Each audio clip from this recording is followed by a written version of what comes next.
Student, मैं देवकीनंदन जेजारा आपका हार्दिक स्वागत करता हूं। ओजीसी क्लासेज यूट्यूब चैनल के माध्यम से हम आपके लिए विभिन्न क्लासें लेकर आ रहे हैं।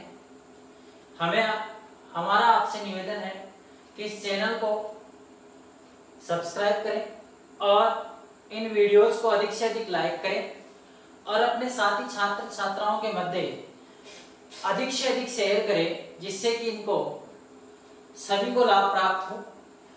आज हम जो पहला चैप्टर साइंस का पढ़ रहे थे, मानव स्वास्थ्य, भोजन और मानव स्वास्थ्य, तो उसके आगे का पार्ट पढ़ेंगे जिसमें महत्वपूर्ण प्रश्न तैयार होगा हमारा मोटापा। हम बात कर रहे थे कि स्वास्थ्य अच्छा रखने के लिए हमें भोजन संतुलित खाना चाहिए, संतुलित भोजन का उपयोग करना चाहिए। लेकिन जब पोषक तत्व की मात्रा कम हो जाती है या उसकी अधिकता हो जाती है तो एक प्रकार से शरीर पर अनेक प्रकार के रोग देखने को मिलते हैं। शरीर एक प्रकार से रोगी हो जाता है। मोटापा एक ऐसी स्थिति है कि जो वसा है, पोषक तत्वों में हमने बात की तो उनमें जो वसा है उस वसा की अधिक मात्रा एक प्रकार से हमारे शरीर पर अतिरिक्त चर्बी के रूप में जमा होने लगती है।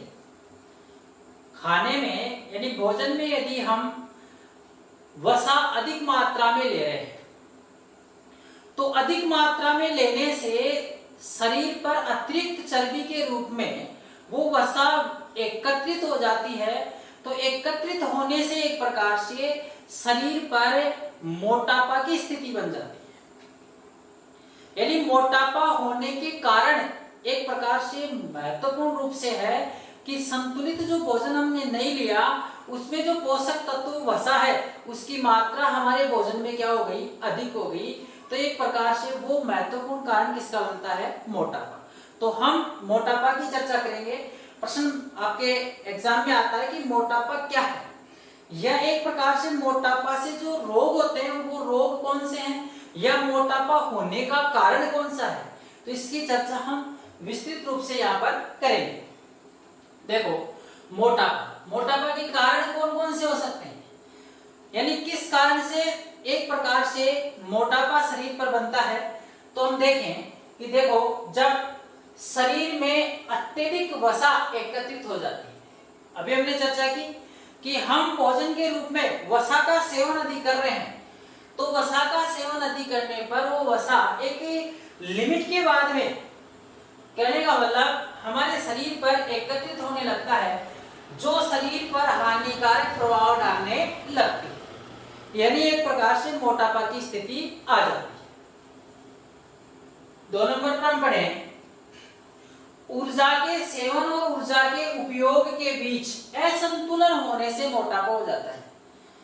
यानी ऊर्जा के सेवन, हमने जो ऊर्जा ली, भोजन के रूप में हमने वसा ली और उस वसा को हमने भोजन के रूप में लिया, लेकिन उसके अनुपात में संतुलन के हिसाब से हम वापस उसका मतलब उतना कार्य नहीं कर रहे हैं जितना हमने एनर्जी ली है, ऊर्जा ली है।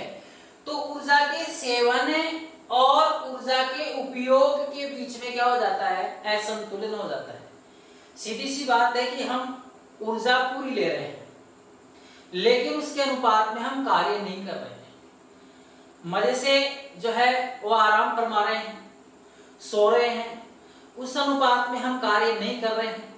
तो वसा की मात्रा अधिक हो गई, ऊर्जा का सेवन अधिक हो गया और उपयोग उसके तुलना में बहुत कम हो रहा है। तो असंतुलन की स्थिति होगी और असंतुलन की स्थिति किसको बताती है, मोटापा को बताती है। इसीलिए हमें जितनी ऊर्जा हमने ली है उस ऊर्जा के बराबर या उस ऊर्जा से अधिक हमें ऊर्जा का क्या करना चाहिए, उपयोग करना चाहिए, जिससे कि हमारा शरीर जो है वो स्वस्थ रहे, एक प्रकार से अतिरिक्त चर्बी हमारे शरीर पर न जमा हो। आगे हम पढ़े, देखो अधिक चर्बी युक्त भोजन करना, यानी मोटापा के कारण कौन से हो सकते हैं? अधिक चर्बी युक्त यानी जिसमें वसा ज्यादा होती है, ऐसा भोजन जिसमें वसा की मात्रा अधिक होती है, जैसे घी है आपके, विभिन्न प्रकार के तेलीय खाद्य वस्तुएं आपकी, ये खाने से यानी ये चर्बी युक्त भोजन है, और चर्बी युक्त भोजन खाने से एक प्रकार से शरीर पर मोटापा की स्थिति देखने को मिलती है। जंक फूड, कृत्रिम भोजन करने से एक प्रकार से क्या है, मोटापा की स्थिति बनती है। साथ ही हम देखें कि जो हमने ऊर्जा ली, यानी जो खाद्य पदार्थ हमने लिया, अधिक चर्बी युक्त खाद्य पदार्थ हमने खाया, उसके साथ साथ में हमें एक प्रकार से व्यायाम यानी एक्सरसाइज करने की भी आवश्यकता होती है। लेकिन जब हमारा जीवन जो है वो स्थिर हो जाता है, हम अपने काम में लगे रहते हैं, शरीर को एक्स्ट्रा टाइम नहीं देते हैं, यानी व्यायाम वगैरह से दूर रहते हैं, स्थिर जीवन यापन जीने की शैली अपना लेते हैं, तो मोटापा की स्थिति मिलती है। कम व्यायाम और स्थिर जीवन यापन ये भी एक प्रकार से किसका कारण है, मोटापा का कारण है। आउटू अल्पक्रियता महत्वपूर्ण बिंदु है। आउटू ग्रंथि है, किसको कहते हैं हम, थायराइड ग्रंथि को आउटू ग्रंथि कहते हैं। तो थायराइड ग्रंथि जो है, इससे थायरोक्सिन हार्मोन निकलता है। ये थायरोक्सिन हार्मोन एक प्रकार से बीएमआर को बनाए रखता है, उपापचय क्रिया को बनाए रखता है, और उपापचय जो क्रिया है वो एक प्रकार से सही रहती है, तो शरीर पर अतिरिक्त वसा या अतिरिक्त चर्बी जमा नहीं होती है। तो आउटू अल्पक्रियता जब भी एक प्रकार से थायरोक्सिन हार्मोन कम स्रावित होता है, तो बीएमआर घटेगी शरीर की, जिससे कि एक प्रकार से उपापचय क्रियाएं प्रभावित होगी और अतिरिक्त वसा शरीर पर जमा होगी। तो आउटू अल्पक्रियता एक प्रकार से किसको बताती है, मोटापा को बताती है। तो मोटापा के कारण कौन कौन से हैं, ये आपको अच्छे से याद रखना है कि अतिरिक्त मात्रा में हम वसा भोजन में लेते हैं और वो वसा एकत्रित हो जाती है, इससे हमारा शरीर जो है वो मोटा हो जाता है। ऊर्जा के सेवन और ऊर्जा के उपयोग के बीच असंतुलन की स्थिति हो जाती है, यानी ऊर्जा हम अधिक मात्रा में ले रहे हैं, लेकिन उसके अनुपात में हम काम बहुत कर रहे हैं, आराम फरमा रहे हैं या सो रहे हैं, या कहने का मतलब हम उसके अनुपात में उतना कार्य नहीं कर रहे हैं, असंतुलन की स्थिति हो जाती है, तो शरीर पर अतिरिक्त चर्बी जमा हो जाती है, जो कि एक मोटापा का कारण बनती है। अधिक चर्बी युक्त भोजन करना, तेलीय खाद्य पदार्थ जो हम काम में लेते हैं, खाने में बराबर जंक फूड है, कृत्रिम भोजन है, ये काम में लेते हैं, तो मोटापा की स्थिति बनती है।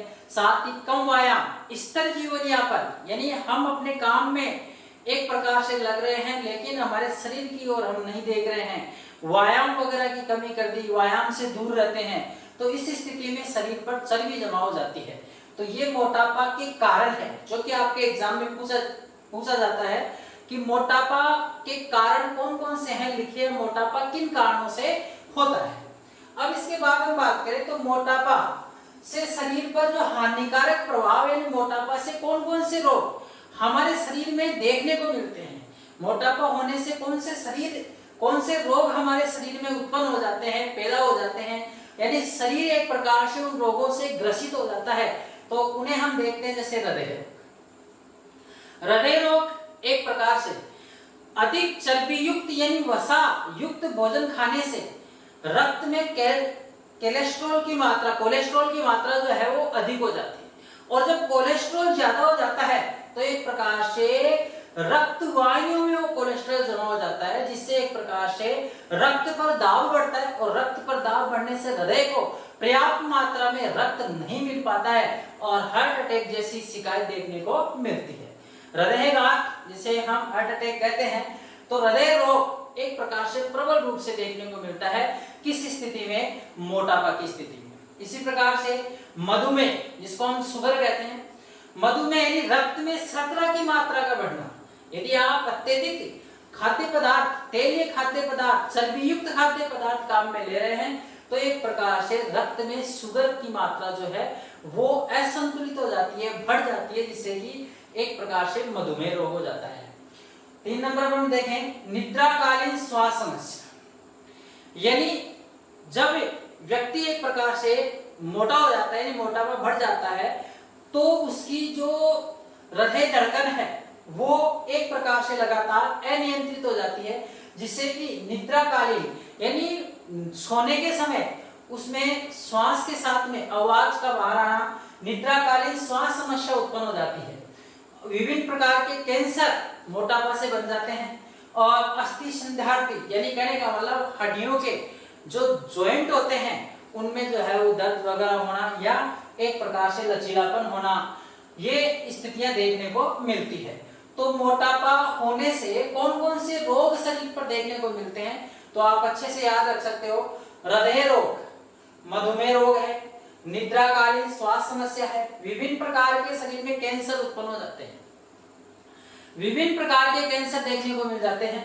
इसी प्रकार से अस्थि संधारक नामक रोग जो है वो शरीर पर देखने को मिलता है। ये मोटापा से होने वाले रोग है। अब मोटापा का आकलन कैसे किया जाए, हमें कैसे पता चले कि हमारा शरीर जो है वो एक प्रकार से ज्यादा मोटा है या मोटापा यानी चर्बी जमा हो गई है, तो इसका पता हमें कैसे चले, इसका आकलन कैसे किया जाता है। तो ये आकलन किया जाता है शरीर का भार और उसकी लंबाई के अनुपात को लेकर, यानी शरीर का भार कितना है, किसी व्यक्ति का शरीर का भार कितना है और उसकी लंबाई कितनी है।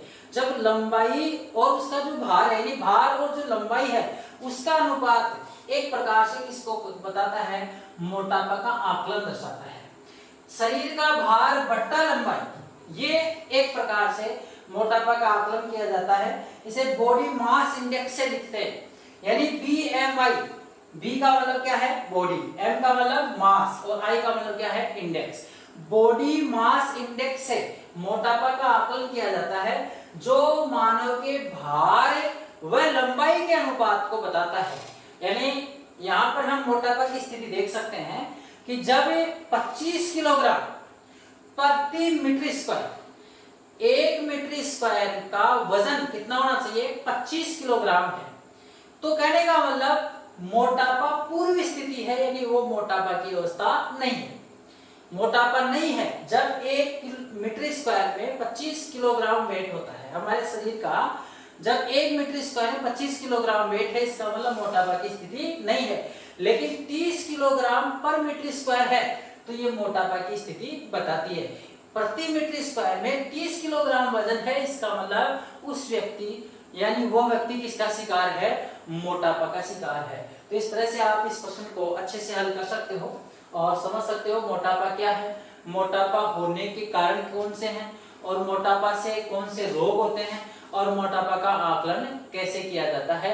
अगले भाग में हम विभिन्न प्रकार के रोगों के बारे में जानेंगे, तो आप इसको अच्छे से समझने की कोशिश करोगे। धन्यवाद।